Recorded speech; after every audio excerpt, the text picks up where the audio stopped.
Hello, Ruth Charnay. It is a joy to have an opportunity to talk with you about the Oklahoma City project. Well, thank you, Debra. I appreciate this opportunity. It's nice to see you. It's good to see you too. Now, the Oklahoma City project was created in honor to commemorate the 10th anniversary of the bombing of the Alfred P. Murrah Federal Building.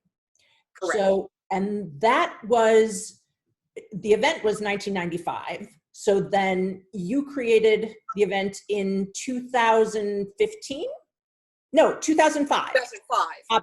2005 was when Oklahoma City Project was produced, right? Okay. So the year prior, I was going through and doing research, finding artifacts, looking through various interviews, books, of course, where many had been written at that time, along with archives from the Oklahoman and different newscasters, had done different things. So I began to gather all that information together.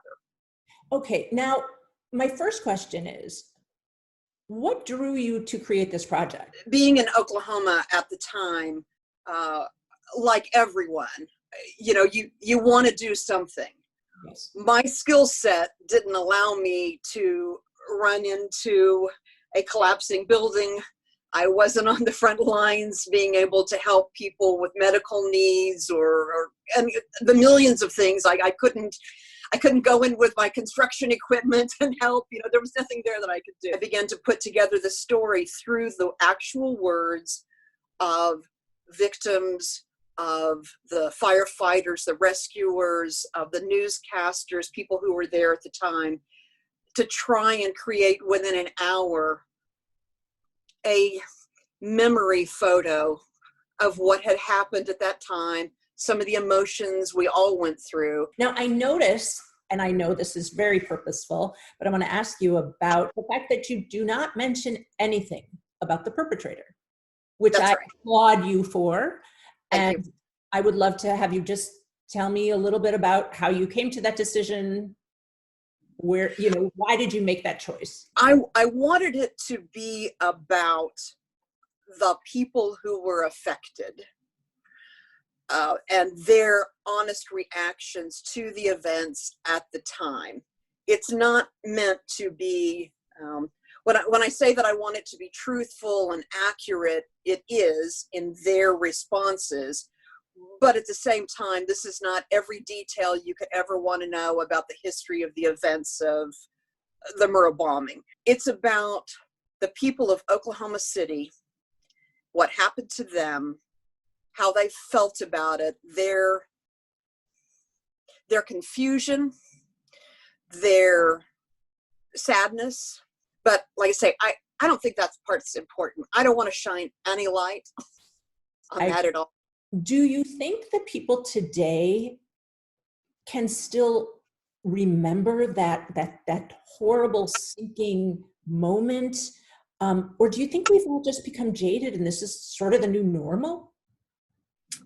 The horror of this was, someone's just standing in line at HUD, right? You're just trying to fill out your paperwork. Uh-huh. Someone's just sitting at their desk doing their job that they've done for 20 years, and all of a sudden, this is their reality. Mm-hmm. They're looking at no walls out the side of a building and hoping that they're going to come out of this alive. How do you feel about the fact that we can't actually bring it together alive on the stage in front of a live audience again? We were going to do it next weekend. Right. And yet, how do you feel about that? Did you have concerns about reproducing it in a sense? No, I felt like the time was right. I mean, when Don Jordan said, do you think that we could do this again for the 25th? I thought, yeah, it's a good time to stop, take note, look again. And I was prepared to not only direct it again and bring a new set of talents to the project, but also to expand it a little bit, to perhaps find some of the things that over the past 15 years that have happened to help illuminate and kind of up to date the project just a little bit. And then of course, all of this happened. I mean, they actually started putting in the stay in place, I think the day that I was mailing out the scripts to all of the participants. So it's very sad. They are going to broadcast the entire show, 55 minutes, and it Correct. will be Sunday night, the 19th at 8 p.m. on KTOK AM 1000. Correct. Thank you, my talented friend. Thank you.